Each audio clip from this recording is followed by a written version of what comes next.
I've often wondered, why aren't we encouraging African women to consider the adoption option more? Why is it that we're also so fixated on having our own children and not bring, children yes, who help other poor children to adopt them? I think maybe because most husbands they want a son or a daughter from their own blood and DNA, and this is something you cannot change unless if you are in peace with yourself. Okay, and they feel that your role can be more to give people who in need than to have a child from your own DNA and your own blood. If you can't, it's okay to help other children and raise them and to be your children, and it's okay to help others. I cannot advise or address this very much because it's different from person to person. You cannot really.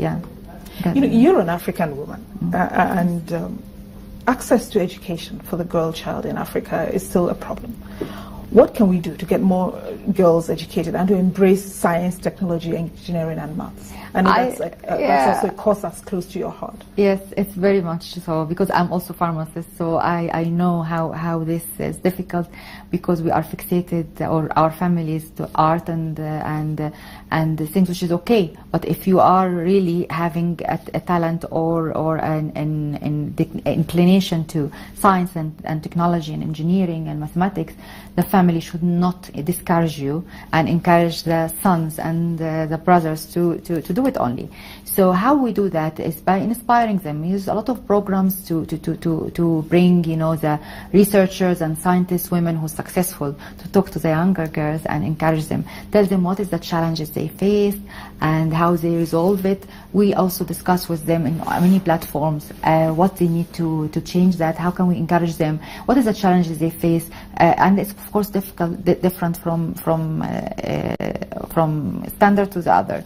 In a poor setting, again, maybe she has to go back and work for the family and help the mother to keep the children and all these things, and then go and bring water and come back. It's too late, there is no electricity to study, and then they finish. So we try to resolve these things by providing them with laptops and maybe solar lamps, and encourage them in school to feel strong and to rock science and rock engineering and rock math. We have a lot of messages, aspirational messages on the wall for them, and we also speak to their colleagues even if it's next school, and we try to tell them to encourage your colleagues, girls, and to go for STEM.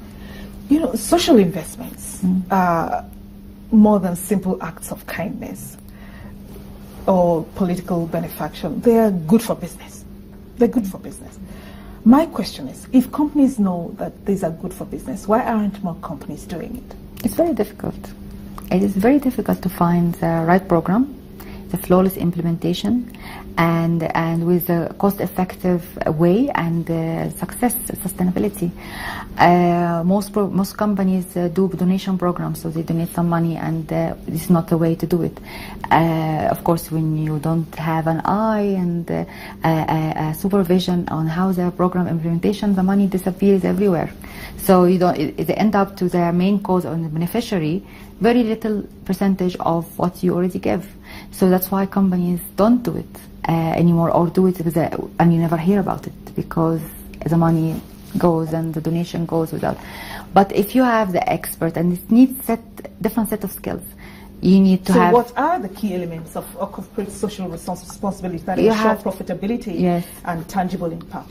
I think it has to be very much aligned with the business objectives and very much integrated with the business strategy. So if you are, for example, specialized in diabetes and hypertension, you do things in that demand. If you are specialized in cars like Ford or BMW, you do things about environmental footprint, carbon footprint, things very much into your stakeholders. You understand what you're doing very much, and it will build your name and leadership in your field. So encourage the shareholders to continue giving and sustain it. And it will be easy for you to implement it yourself, because you understand that you don't need to give donation here and there, and you don't know what's happening around you. So I think the choice, the selection of the program, which is very integrated with your business strategy and objectives, plus selecting the right local stakeholders who can support you and have the passion and have the buy-in and chip in to do it properly with you. So you have to know how to speak about what you're doing with passion, so they get infected and have the same passion and help you. And secondly is how to select the right team with the right set of skills to implement it, because after all this and you implement it incorrect, you lose the whole trust and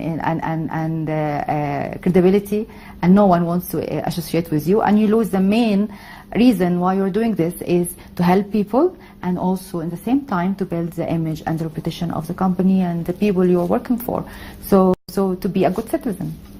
You know, you are Chief Social Officer of Merck, so this is part of your job. But I have seen your dedication, I have seen your empathy. What is it in your personal life that has made you so committed to a cause like this? Actually, also being a woman. I mean, I suffered a lot in my career, my life. I've been told that, I mean, women should know their place, and you cannot go up to that level before, I mean, other men. And I've been said to me that one day how I will promote you and men to be reporting to you, because how they will say, what are they going to say to their wives when they go back home? This is all I heard in my career. So I was really determined to do something I have passion for, and to help people, in the same time help myself and help my employer, and to make a difference. Every time I get out of bed to go to work, I have to say, today I have to make a difference. And the day I don't make a difference, I have to sit with myself and say what I've done wrong and what I have to change.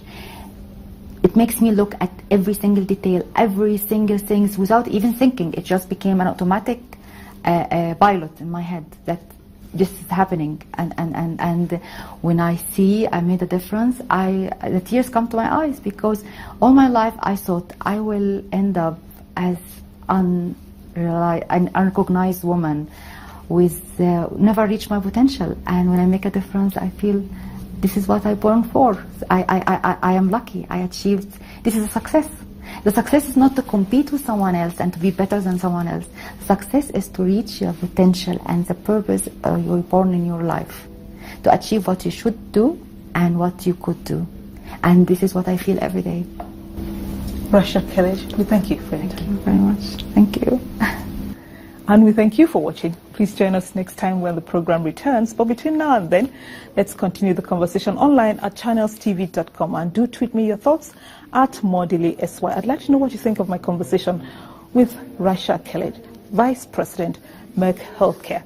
Thank you again for watching, and see you next time.